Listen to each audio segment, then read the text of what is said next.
is a CBS News special report. United Flight 232 was bound from Denver to Chicago this afternoon when an engine apparently blew up over Iowa. The explosion knocked out one engine and the plane's hydraulics. No steering, right or left, up or down.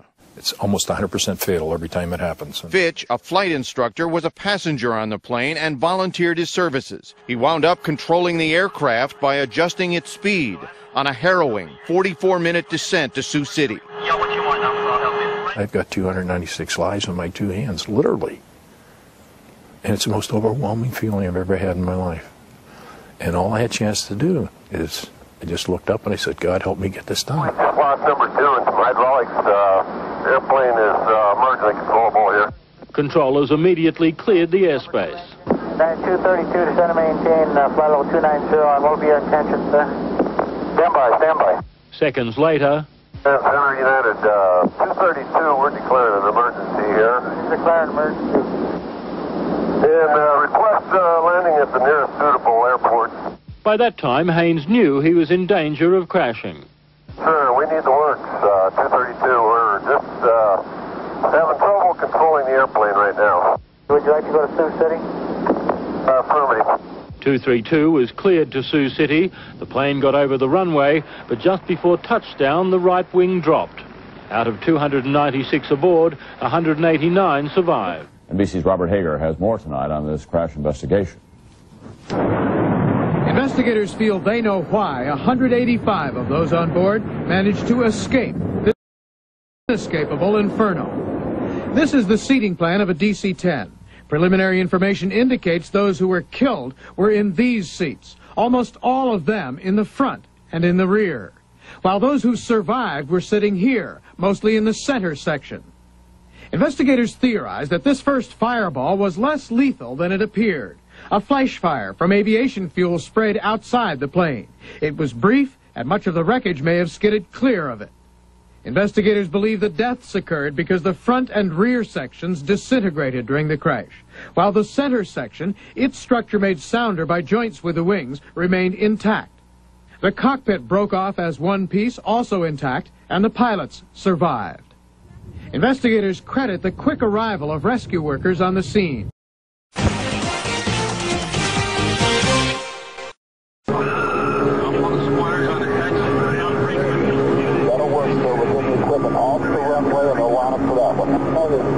His wheels were down, his nose were up, his wings were level. Looked like it was going to be just a fast landing. You know, he'd roll off to the end of the runway to evacuate the aircraft. And I really thought we'd all be home for supper that night. I really didn't think. Of course, it doesn't happen in your town. It doesn't happen to you. At the end of the runway, it's just a wide open field.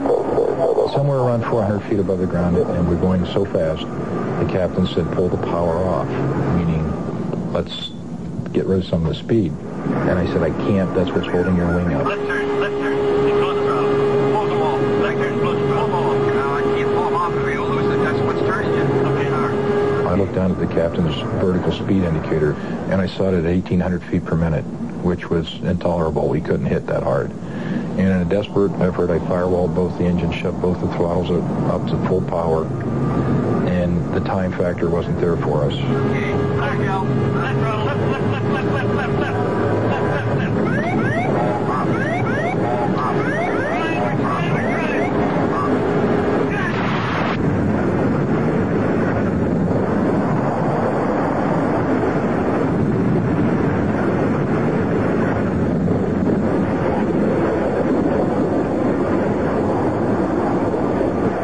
Everybody saw the airplane on final, and it's like, man, he's going to make it. And I mean, everybody was just stunned when it hit. I mean, we couldn't believe it. It was like slow motion. The plane was probably going 220 knots, and we knew it was going to hit hard. But we expected him to make it. For 30 minutes, I built up inside me this wall, saying all these people are going to die, and all of a sudden they're all going to live. And then think again, suddenly they're all going to die again. And I just felt like my heart had been ripped out.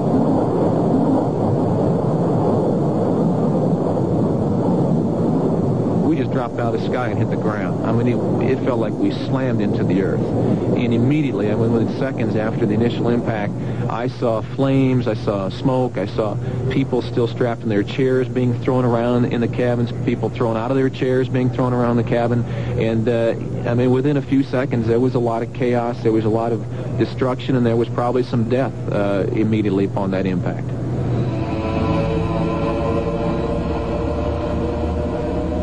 I saw the corn stalks going by Captain Haynes' window, and the strangest thought crossed my mind is, my God, they really do grow up that tall in Iowa. And of course, the bad news was that a normal DC-10 captain sits 22 feet in the air, and I know they didn't grow it that tall, so I knew that something bad had probably happened to our undercarriage or our landing gear. I remember tearing of metal. I remember now very loud, shrieking engine noise. Noises that you've never heard before and you hope you never hear again. It was horrendous.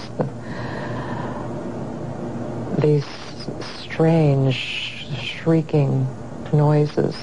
And we went straight ahead for a period of time, and then we veered to the right into a soybean field. And it's almost as if somebody had kicked you from behind, and you could feel your body, your whole body went forward as if you were going over the top. When we started to go over, I was like, I don't want to do this. I know this airplane is starting to roll. I felt heat, humidity, and debris, and after that it was just one of the most, I can't begin to describe in words how violent it was after that. I couldn't hear anything, I couldn't feel anything, I couldn't smell anything. Nothing was working except my mind. It was like total body detachment or being in a protective cocoon. I then realized that 2/3 of me was suspended in fire, and I felt this is it. This is how I'm going to go. This is how I'm going to die. Get to the plane crash. Get to the plane crash.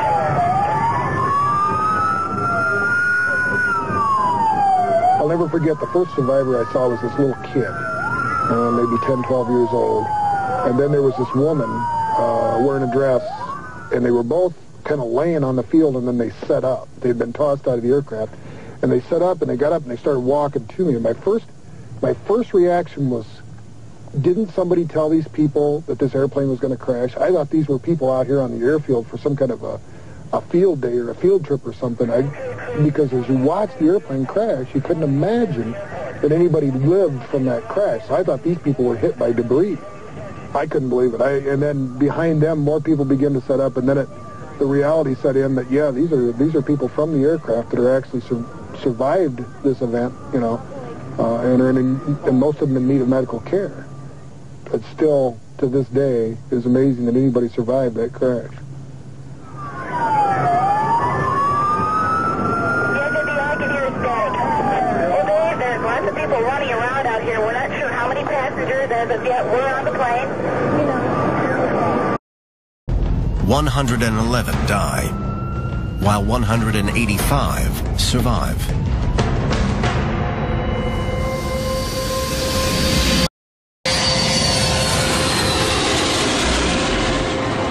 The flight took off from Denver and was heading for Chicago. The captain at the controls that day was Al Haynes. We'd been flying about an hour. They'd served us our lunch, and we were just about over, just north of Sioux City, Iowa. And all of a sudden, this big explosion took place. It came as a complete shock. There was no warning whatsoever. I thought a bomb had gone off. It was very, very loud. Jan Murray Moore was a flight attendant in the first-class cabin. It was very obvious that something was terribly wrong. It was just, the plane was shaking after the explosion. You know, we started to porpoise in the sky. The noises were just incredible. I mean, it was obvious that we were in really, really bad trouble.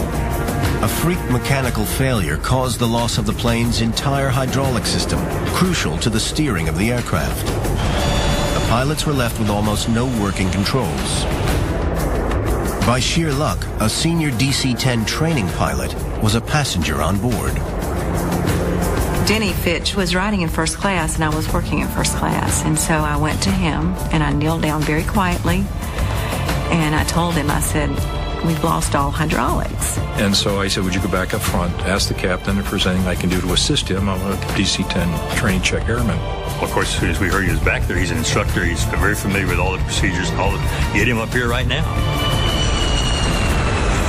I went up to do the throttles, and right before I touched the throttles, I simply said, God, help me get this done. Denny now felt the enormous weight of responsibility for the people on board. I got in position to fly it, and I put my hands back on the 2 remaining throttles that we were using, and I really felt the shock go through me, and it became abundantly clear to me then that, dear God, I have 296 lives in my 2 hands. The DC-10 was rising and falling in the sky, while the pilots struggled to keep it level. Al and Denny knew they had to make an emergency landing, and the nearest airport was Sioux City. United 232 Heavy, Sioux City. We have no hydraulic fluid, which means we have no elevator control, almost done, and very little aileron control. I have serious doubts about making the airport. One of the questions people ask me is, why do you go to Sioux City? And I honestly said, that's where the airplane went. And we just kept it flying till it got there. No one had ever successfully landed a passenger plane without hydraulics before, but Al and Denny had no time to worry about that. You know, if we'd gone off on that tangent about well, people are going to die, we're going to lose people, we might have panicked. And we couldn't afford to do that. You can't think about crashing, you have to think about surviving. There was no more fear. It was that all positive attitude. We were going to get it done. We were going to land it. Somehow we were going to make this happen. I didn't think it was going to be pretty, but I thought it would be survivable. I don't know how many minutes it was that we were screaming, brace, brace, keep your heads down, keep your heads down, but that was a very, very long period of time. There were lots of tears, and there were lots of prayers, but there was no panic. The DC-10 was descending towards Sioux City Airport at over twice the safe landing speed. We're going way too fast, so we have no brakes. How are we going to stop? On the ground, hundreds of firemen and emergency vehicles were ready to respond once the crippled airplane touched down. On board the plane, fear was palpable. It was the most frightened I have ever been in my entire life.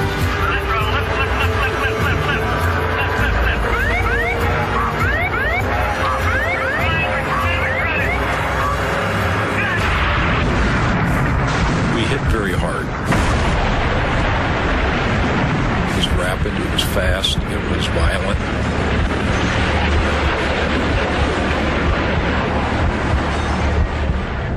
We started to flip backwards, and the force was just amazing. And it was dirt and smoke, and there was a fireball that came through the cabin.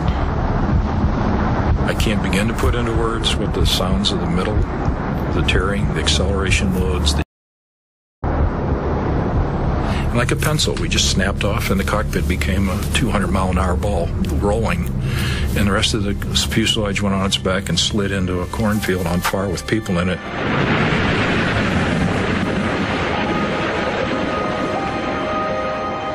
We came to a stop, and there was a little hole of light, probably about that big. And I can remember crawling for it, and actually came to an opening. We stepped out and into that beautiful blue Iowa sky. And I thought I was in heaven.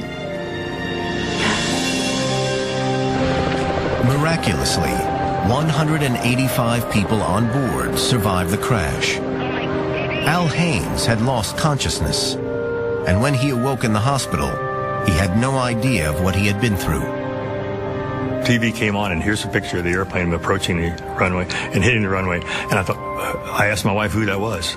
It was a terrible crash. Who was that? And she said, it was you. And I couldn't believe it. I couldn't believe anybody survived that crash.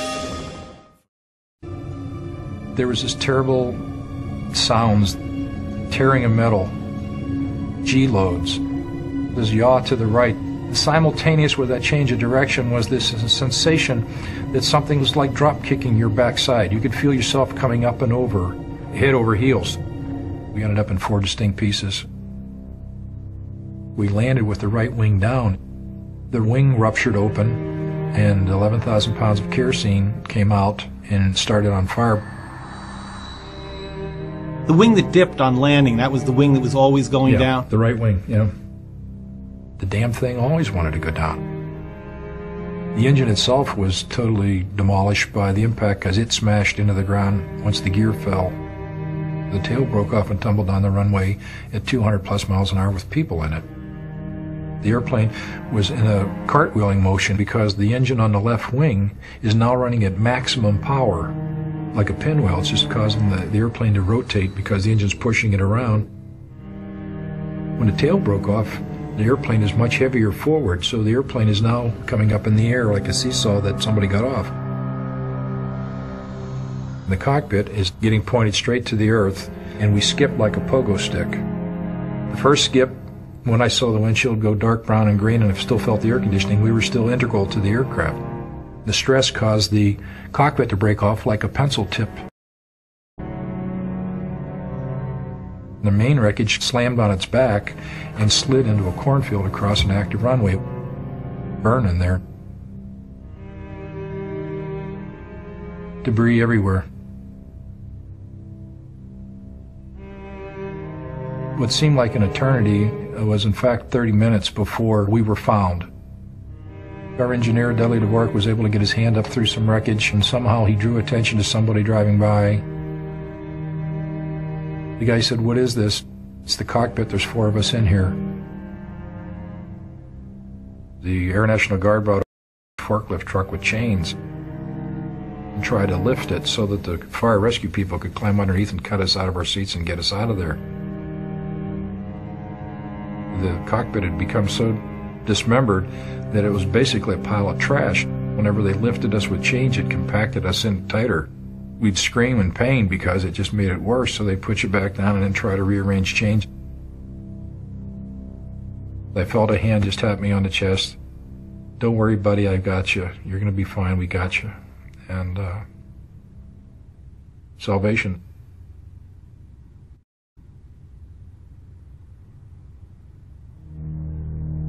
My wife was home at the time.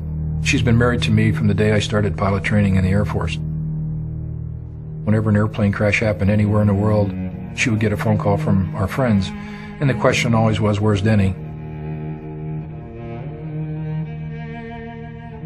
And this time when the phone call came in, "Where's Denny?"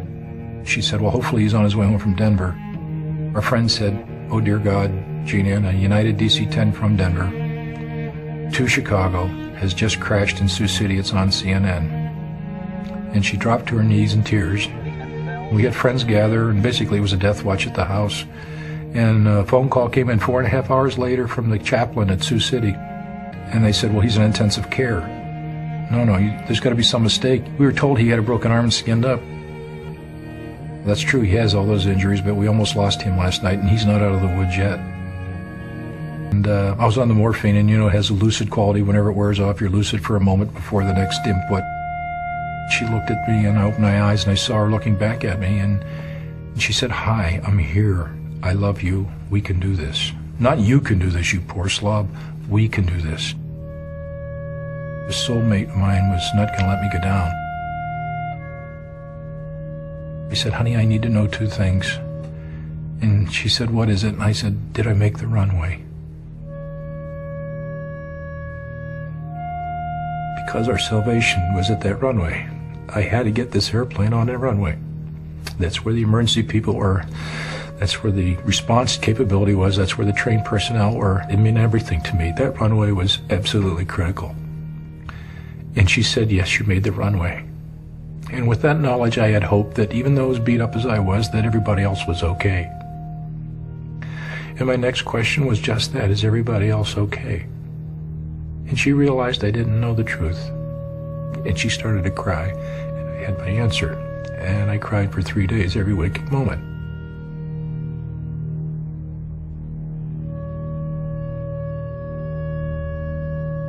There's 112 people that did not make it that day.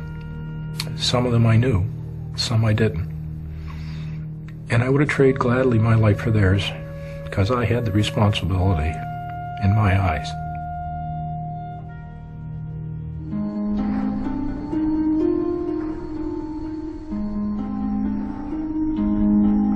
They carry black boxes on all airliners, and post-accident, they will get the information extracted from the last 30 minutes from the voice recorder and for the entire flight from the flight data recorder. They're able to load a simulator of the same type aircraft and put in the same circumstances. Okay, now all the hydraulics are gone. Was this back in Denver? This is back in Denver in our training center, yeah. They had a pilot from McDonnell Douglas Corporation, one of their test pilots, and one of United's management DC-10 pilots, Gordy Carter, to see if there's some methodology that can be taught to other pilots should it happen again. They kept trying to do this in the simulator repeatedly, and they always had an unfortunate event. It would crash outside the airport by some distance. They called me after the 28th failure. Gordy was just calling to see how I was doing, how my injuries were coming along. We're in the simulator, we're trying to make this thing happen again, and boy, we just can't get it done.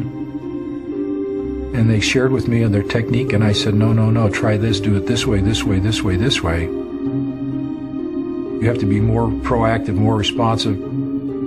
Armed with that, they were able to get it on the ground. It still crashed, but the point was they got it to the airport.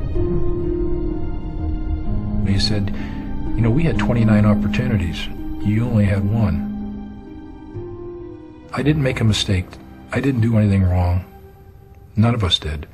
All we did as a crew was to try to mitigate one of the worst situations that have ever happened to an airplane. Just trying to make it survivable. You think about life. You think about what's important. You think about why you lived.